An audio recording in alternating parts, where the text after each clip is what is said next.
आपल्या समोर त्याचं सादरीकरण केलं.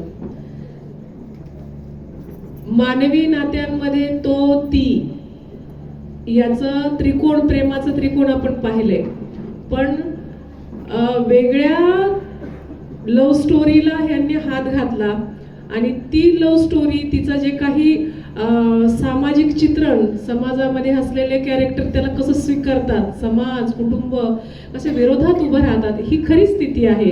आणि हे ज्वलंत, अत्यंत ज्वलंत वेगळ्या विषयावरचं हे नाटक करण्याचं धाडस, आपण असं म्हणू हे धाडस होतं या टीमचं, की यांनी हा वेगळा विषय लिहिला. मुळात सतीशनं याला लिहिण्याचं काम केलंय की हे नाटक इतकं वेगळं. यांनी हा विचार नाही केला की हे नाटक चालेल का, लोक पाहतील का, पाहिल्यानंतर त्यांच्या प्रतिक्रिया कशा येतील.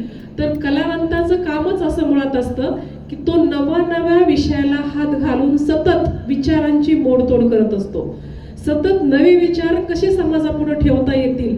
आणि मला असं वाटतं की हे नाटक पाहिल्यानंतर आपला सुद्धा तृतीयपंथी समाजाकडे पाहण्याचा दृष्टिकोन बदलेल.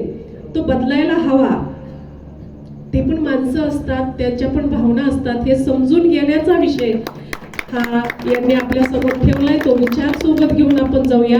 आणि नाटकाची टीम म्हणून हा वाटतच नाहीये सतीश आहे आणि काय अप्रतिम सुमितचं काम, दिग्दर्शन, हे सगळ्याच गोष्टीची बारकावे आपण पाहिलं तर व्यावसायिक नाटकाला ज्या ज्या गोष्टी लागतात त्या सगळ्या गोष्टी यांनी इकडं वापरलेल्या आहेत. आणि म्हणून त्यांचं ते माझाच भाग असले तरी सुद्धा पुन्हा पुन्हा मी त्यांचं कौतुक करेन. आणि रायटट्टा सर म्हटले तसं, किंवा आमचे राजकुमार तांगडे म्हणतात तसं, की सगळ्यांनी आम्ही यांच्या सोबत आहोत, यांच्या पाठीशी आहोत, जिथं जी मदत लागेल ती करण्यासाठी तयार आहोत. आणि म्हणून पुन्हा एकदा खूप खूप शुभेच्छा. सगळीच टीम खूप गुणी आहे, गुन्हे एकच म्हणता येणार नाही. तीही अगदी नवऱ्याला भांडून आलेली पोरगी सुद्धा आपला तो होती म्हणजे याच्यातलं अगदी एक एक कॅरेक्टर मन लावून बघण्यासारखं आणि त्याचा अनुभव घेण्यासारखं होतं. पुन्हा एकदा खूप शुभेच्छा आणि धन्यवाद.